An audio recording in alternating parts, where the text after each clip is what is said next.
मेरी online family को पुनः एक बार नमस्कार। भगवान श्री कृष्ण ने माखन चोरी क्यों की और उसको लीला क्यों कहते हैं? एक तरफ से चोरी, एक तरफ से लीला। उसका कारण यह है कि जब भी कोई भगवान या अवतार या संत महात्मा महापुरुष कोई कार्य करते हैं तो वो अपने स्वार्थ के लिए नहीं होता, वो पूरे समाज के लिए होता है, मानवता के लिए होता है, जिसे हम लोकोत्तर कार्य कहते हैं। तत्कालीन परिस्थिति ये थी कि मथुरा में कंस का शासन था और नंदगांव, बरसाना, गोकुल, वृंदावन में जितने अहीर या यादव थे वो पशुपालन कहते थे, दुग्ध का व्यवसाय करते थे, गौपालन करते थे, दूध, दही, छाछ, मक्खन, घी सब बनाते थे।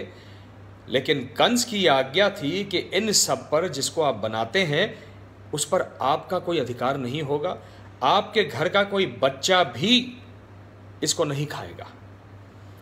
आपको ये सब निर्माण करना है और सब ये पैदावार जो है ये मथुरा भेजनी है। वहाँ मथुरा में बड़े बड़े लोगों के घर पर ये जाता था। दूध, दही, मक्खन। कंस की दोनों रानियां अस्ति और प्राप्ति मक्खन से अपना लेप करती थीं, दूध में नहाती थीं सुंदर दिखने के लिए। लेकिन जो अहीर या यादव गोपालन करते थे और दूध, दही, मक्खन को निर्माण करते थे, बनाते थे, उनके बच्चों का उस पर कोई अधिकार नहीं था। उस अधिकार को जताने के लिए माखन चोरी की ये लीला हुई। और देखिए लीला भी कैसे हुई। उसमें 4 मंडल बने। सबसे नीचे का मंडल जो है वो बना जो धष्ट पुष्ट लोग हैं, बच्चे, उनसे बना, क्योंकि माखन की मटकी ऊपर थी। डर था सारी माताओं पिताओं के मन में कि अगर बच्चे खा जाएंगे और किसी ने देख लिया, सैनिक ने, तो हमारा शिरच्छेद कर दिया जाएगा। इसलिए मटकी ऊपर लटकाई हुई थी।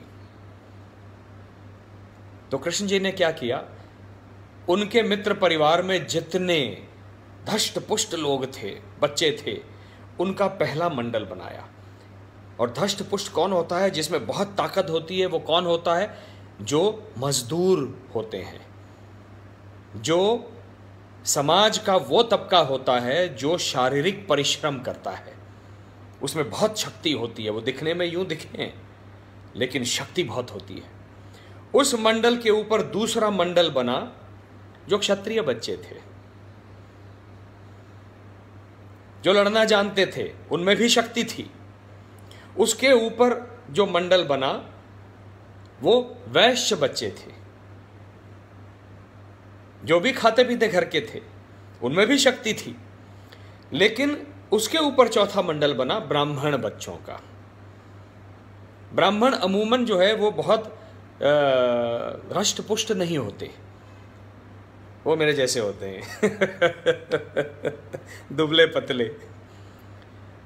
तो देखिए सबसे जिसमें शक्ति अधिक है वो समाज का निचला तबका, निचला मतलब जो नीचे है इस मंडल में, जो शारीरिक परिश्रम करते हैं।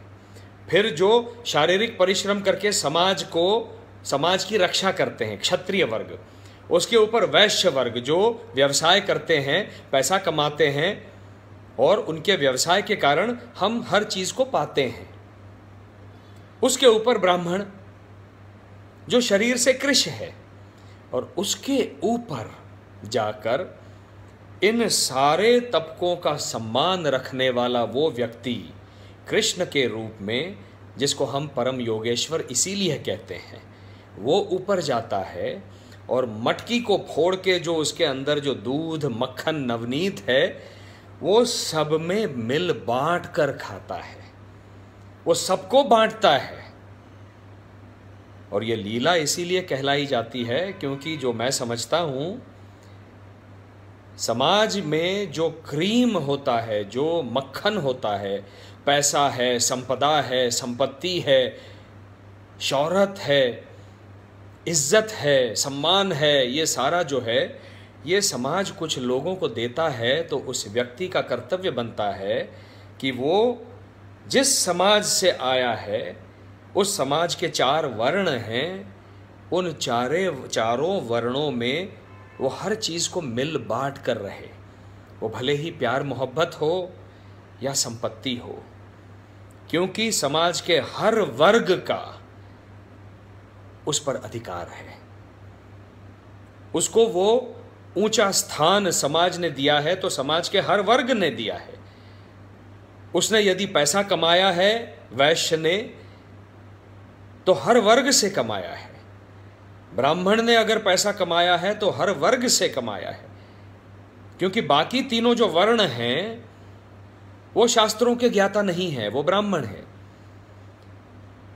बाकी तीनों वर्ण हैं क्षत्रियों को छोड़ के, वो तलवार हाथ में पकड़कर, बंदूक पकड़कर समाज की रक्षा नहीं कर सकते, वो क्षत्रिय का दायित्व है। जो शारीरिक परिश्रम करता है, वो मजदूर जो है, जिसको हम कहते हैं, आज उसकी तरफ हम ध्यान नहीं देते क्योंकि हम समझते हैं कि ये तो शूद्र है। जी नहीं, शूद्र ये शब्द शास्त्रों में किसी को हीन भावना से पुकारने के लिए नहीं था।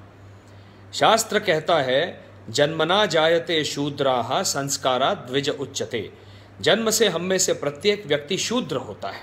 इसका अर्थ क्या है कि हमको नहीं पता होता है। हमें, हमारे बच्चों को देख लीजिए, उनको पता है क्या कल बड़े होके क्या बनना है, उनको नहीं पता।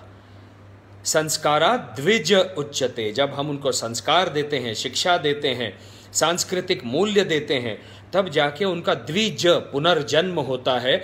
मतलब क्या, उनको समझ में आता है कि इससे मुझे अब शिक्षा मैंने प्राप्त कर ली, सांस्कृतिक मूल्य मैंने सीख लिए, अब मुझे समझ में आ रहा है कि मुझे तो एक टीचर बनना है, तो वो ब्राह्मण हो गया। नहीं, मुझे तो आर्मी में जाना है, तो वो क्षत्रिय बन गया। मुझे व्यवसाय करना है, वो वैश्य बन गया।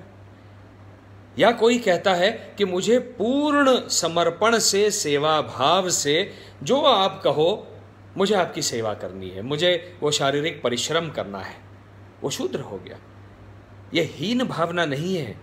हमको इन सब, हम जिनको आज दलित कहते हैं या शूद्र कहते हैं, उनका सबसे बड़ा सम्मान करना चाहिए। और ये लीला, माखन चोरी की लीला से, ये मुद्दा भगवान श्री कृष्ण ने आपके समक्ष रखा है, जिसके लिए मैं उसको लीला मानता हूं।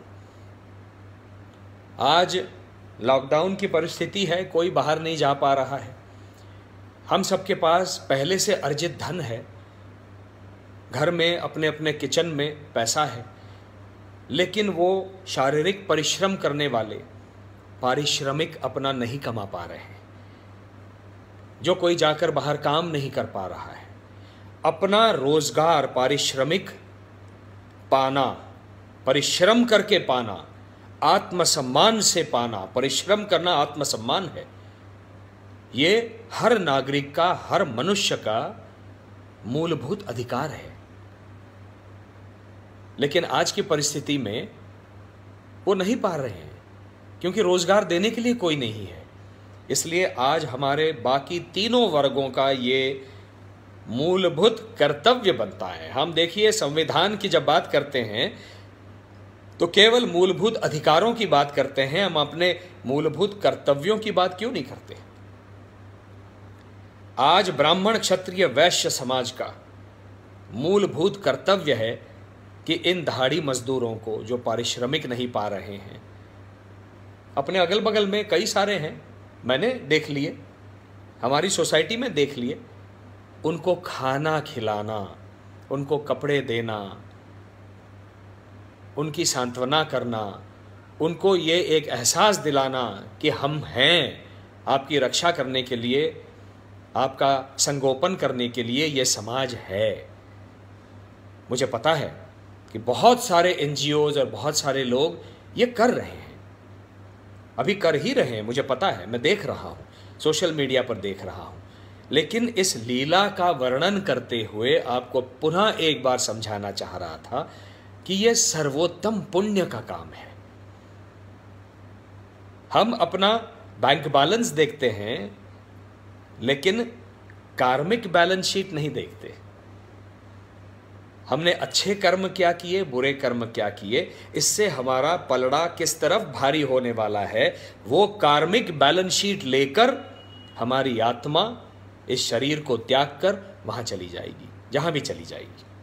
और वहाँ किसी को उत्तर देना है, जवाब देना है, हम जिम्मेदार हैं।